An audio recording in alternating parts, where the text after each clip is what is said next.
Hello, magandang araw mga kabukid. Maraming nagtatanong sa inyo kung anong prutas to. Kaya naman ngayong araw, alamin natin at ating lutuin. Marami nagtatanong sa inyo kung ano ang prutas na to. Ito nga tinatawag na calabash at tinatawag din na miracle fruit. Alam nyo ba, marami itong bumunga at ang lalaki talaga. Ganito nga pala kapag buko pa siya, tingnan nyo, ang liit pa lang niya. Minsan nga ang bunga nito ay lapat na sa lupa, lalo na kapag malaki na. At ngayong araw nga, kukuha tayo ng calabash para mapakita ko sa inyo kung ano ba ang laman nito at lulutuin pa nga natin ito. Kapag magluluto ka nga nitong calabash, kailangan mong piliin ay yung mature na dahil pag hindi mature, sabi daw nila ay mapakla. At ayan nga, nakakuha na tayo at ganito nga ang itsura niyan sa malapitan. Si Papa nga palang may tanim niyan, kaya naman nung namunga nating nanyo para lang silang magkabarkada. At eto na, atin ang babalatan at sa pagbabalat niyan, kailangan matibay ang inyong kutsilyo o itak dyan. Kasi alam nyo ba yung balat niyan, matigas pa sa ulo ng tatay ko kasi tigas siya ng balat ng niyog o buko.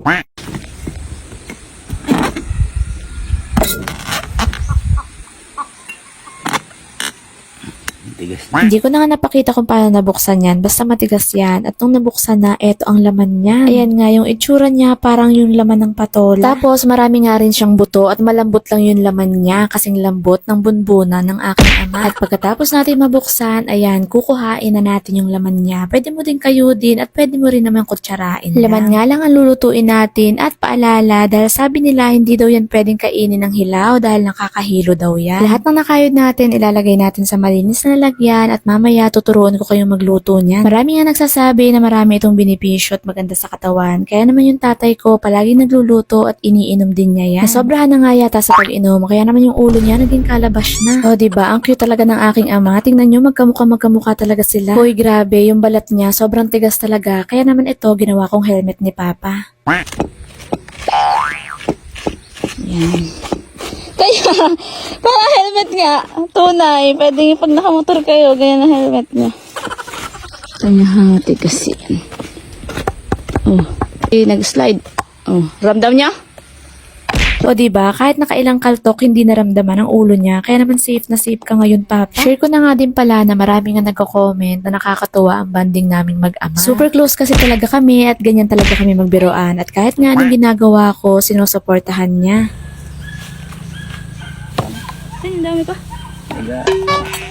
Okay, balik na ulit ako sa pagluluto. Nakuha ko na nga lahat ng laman, nilagay ko na sa kawali yan. Apuyan mo na rin yan. At oo nga pala, ito ang pinakabilin, hindi nilalagyan ng tubig yan. Dahil habang tumatagal nga ay kumakatas yan. At yung katas na yun nga ang ating kukunin. Katamtamang lakas ng apoy lang yan at hahaluin mo din yan. Pero wag mo namang mayat mayain. At habang tumatagal nga, kung mapapansin nyo ay umiitim yan. Ganyan daw talaga yan. Habang tumatagal umiitim dahil ibig sabihin naluluto na yan. 40 minutes to 1 hour nga pala ang pagluluto nito, depende sa dami at laki ng niluluto mo.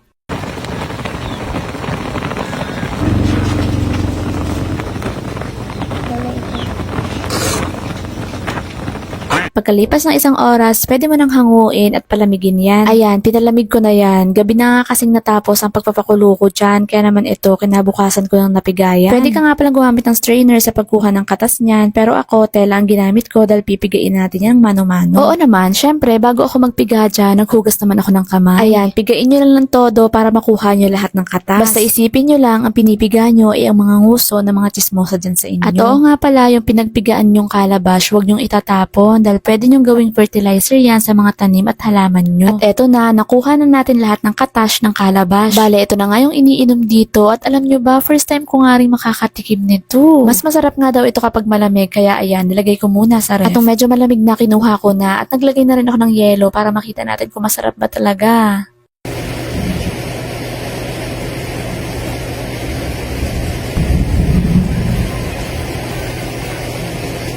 Matamis.